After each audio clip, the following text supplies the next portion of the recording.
আমরা চারটে আজকে দাবি রেখেছিলাম। প্রথম দাবি হচ্ছে 2002 ভোটার লিস্টে যাদের নাম ম্যাপিং হয়ে গিয়েছে তাদেরকে বিচারাধীন বা অ্যাডজুডিকেশন রাখা যাবে না। সেকেন্ড দাবি ছিল যারা এখন অ্যাডজুডিকেশন বা বিচারাধীন আছে তাদের নাম পরিচয় কি কারণে আছে পাবলিক ডোমেইনে দিতে হবে। জানা তো দরকার আমাদের কি কারণে অ্যাডজুডিকেশন আছে। দ্বিতীয় দাবি হচ্ছে আন্ডার অ্যাডজুডিকেশন বলে ভোটার তালিকায় যারা এখন বিচারাধীন বা সন্দেহজনক হিসাবে রাখা হয়েছে তাদের নির্বাচন তৃতীয় এবং চতুর্থ জেলা একসাথে করে দিচ্ছি এবং তাদের এবং যে সমস্ত বৈধ ভোটারদের এখন ঝুলিয়ে রাখা হয়েছে সেই সমস্যা যতক্ষণ না নিষ্পত্তি হচ্ছে ভোটের বিলক্ষণ ঘোষণা করা যাবে না। আপনাদের আবারও বলছি যে আমরা আজকে স্যার বলেছেন ভোটার যে বিরিজ হয়ে গেছে ভোটার কারণ জানিয়ে তার বাড়ি নোটিশ চলে যাওয়া দরকার। সিও স্যার বলছেন এখনো কেন নোটিশ যায়নি আমি তদন্ত করছি। তাহলে কোনো না কোনো জায়গায় একটা গ্যাপ আছে।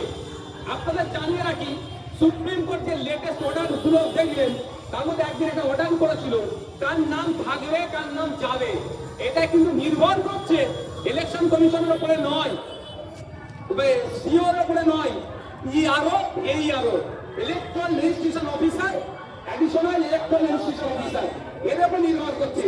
ওই দুজন কিন্তু বর্তমানে রাজ্য সরকারের কর্মচারী। এটা মাথায় রাখতে হবে আমাদেরকে। সামনে ধ্বংস হয়ে থাকছে না তো, কারণ এদেরকে আমি একটু পছন্দ করি না। কর্মচারীদেরকে না দুটো সরকার চলছে ওয়াকাবে মানবো না রাতারাতি ওয়াকাব পাইনি মমতা ব্যানার্জি মেনেছে। এসআইআর আমার লাশের ওপর যাবে আর এখন নাটক করে আগামী দিন ধর্নায় বসবে।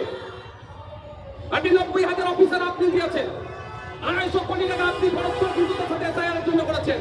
আর এটা যে হচ্ছে তাই আপনাকে নিতে হবে।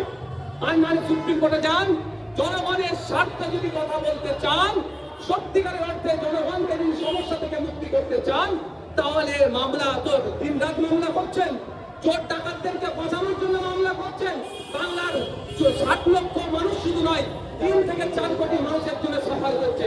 কারণ আমার বাড়িতে যদি একজনকে অ্যাডজুডিকেশন থাকে পুরো ফ্যামিলি চিন্তিত আছে। ওই 60 লক্ষ ইন্টু 4 জন দেখে 440 লক্ষ মানুষ আজকে আতঙ্কিত আছে।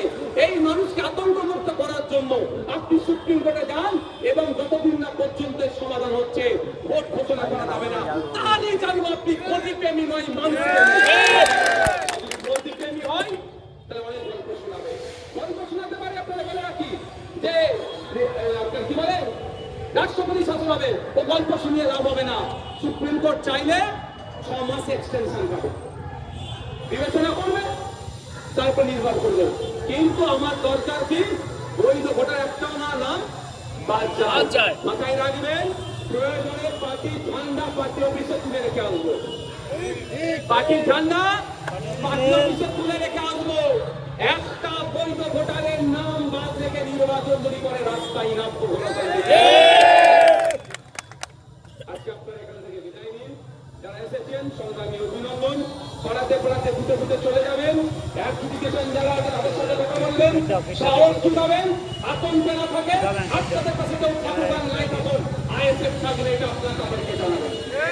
আর আমাদের আসলে ঘোষণা করি জেলা লেভেলে আমরা ডিস্ট্রিক্ট ইলেকট্রাল অফিসার যিনি আছেন তাদের কাছে আমরা জানার জন্য আমরা সেখানে যাবে। তারপর যদি আপনারা শুরু করে দেন।